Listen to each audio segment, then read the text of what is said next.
और क्या ममता बनर्जी प्रधानमंत्री नरेंद्र मोदी को हरा सकती हैं इन चुनावों में? जिस तरह से ममता बनर्जी ने प्रधानमंत्री नरेंद्र मोदी और पूरी भारतीय जनता पार्टी को पश्चिम बंगाल के चुनावों में नाको चने चबवा दिए थे, नाक जमीन पर रगड़ दी थी, क्या राष्ट्रपतीय चुनावों में भी ममता बनर्जी ये चमत्कार कर सकती हैं? ममता बनर्जी ये चमत्कार कर सकती हैं। यानी 15 जून को ममता बनर्जी ने 17 विपक्ष के दलों से मुलाकात की, मगर बड़ी खबर यह है कि विपक्ष ने फैसला किया है कि वो अपनी तरफ से एक साझा उम्मीदवार राष्ट्रपतीय चुनावों में उतारेंगे। किन हालात में विपक्ष जीत सकती है? अगर विपक्ष जीत सकती है तो 2024 के चुनावों से पहले, 2024 की लोकसभा चुनावों से पहले यह बीजेपी के लिए, प्रधानमंत्री नरेंद्र मोदी के लिए बहुत बड़ा झटका होगा। दूसरी बड़ी खबर यह कि शरद पवार से कहा गया कि आप हमारे उम्मीदवार हों, मगर शरद पवार ने मना कर दिया। बाद में पत्रकारों के साथ प्रेस कॉन्फ्रेंस करते हुए ममता बनर्जी ने क्या कहा, आइए सुनते हैं। हम लोगों ने और important political parties they send their representation और बहुत सारे सीनियर लोगों ने भी आए थे। आप पहले कभी नहीं देखा अखिलेश और मुक्ति जी, all they came this meeting. All we have decided there will be only one consensus candidate. Though I personally, even all the members of the meeting, they unanimously suggested Sharad Pawar's name. Unanimously. If Sharad Pawar is agreed, is okay, but he said he is not interested. But then we will give it. So when he is not, if he is agreed, everybody will give him support. दोस्तों, आज की इस बैठक में 4 दल शामिल नहीं हुए। टीआरएस, के चंद्रशेखर राव की टीआरएस, अरविंद केजरीवाल की आम आदमी पार्टी, अकाली दल जो है वो भी शामिल नहीं, और साथ ही बीजू जनता दल। ऐसे में यह बात तय है कि आने वाले राष्ट्रपतीय चुनावों में बीजेडी भारतीय जनता पार्टी की तरफ भी जा सकती है।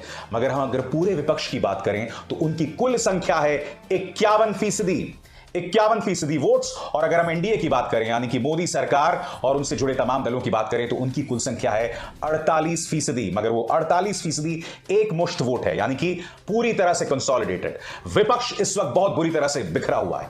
ममता बनर्जी की आज की कोशिशों का फायदा यह हुआ कि आज उनके मंच पर कांग्रेस भी आई और वामपंथी दल भी आए, जी हां, जिनसे 36 का आंकड़ा ममता बनर्जी के साथ चलता है, वो भी आज की बैठक में शरीक हुए। मगर टीआरएस शामिल नहीं हुआ, अरविंद केजरीवाल की आम आदमी पार्टी शामिल नहीं हुए। टीआरएस का कहना है कि हम किसी ऐसे मोर्चे पर नहीं जाना चाहते जहां कांग्रेस मौजूद हो, क्योंकि बकौल टीआरएस तेलंगाना के अंदर बीजेपी और कांग्रेस मिलकर टीआरएस को हराना चाहती हैं। इसलिए के चंद्रशेखर राव में बेतहाशा नाराजगी है। किसको लेकर? कांग्रेस को लेकर। जानना चाहेंगे कि राष्ट्रपतीय चुनावों में किसका पलड़ा भारी है, कौन कितने पानी में है। मगर उससे पहले मैं आपको बतलाना चाहूंगा कि इन चुनावों में कौन वोट दे सकता हूं, और इसके लिए मैं शुक्रिया अदा करना चाहूंगा आज तक के कबूल अहमद को, जिन्होंने बहुत ही सरल भाषा में एक लिख लिखा है आज तक के वेबसाइट में। मैं उसी के कुछ अंश आपके सामने पेश कर रहा हूं। सब राष्ट्रपतीय चुनावों में लोकसभा, राज्यसभा और राज्यों की विधानसभा के सदस्य वोट डाल सकते हैं। 245 सदस्यों वाली राज्यसभा में 233 सांसद ही वोट डाल सकते हैं, लेकिन जम्मू कश्मीर में विधानसभा भंग है। ऐसे में कश्मीर कोटे की जो 4 राज्यसभा सीटें हैं दोस्तों, वो खाली यहां पर बताई जा रही हैं, जिसके चलते 229 राज्यसभा सांसद ही राष्ट्रपति चुनावों में भाग ले सकते हैं। लोकसभा के तमाम जो 543 सदस्य, 543 सदस्य इसमें शिरकत कर सकते हैं कि नहीं।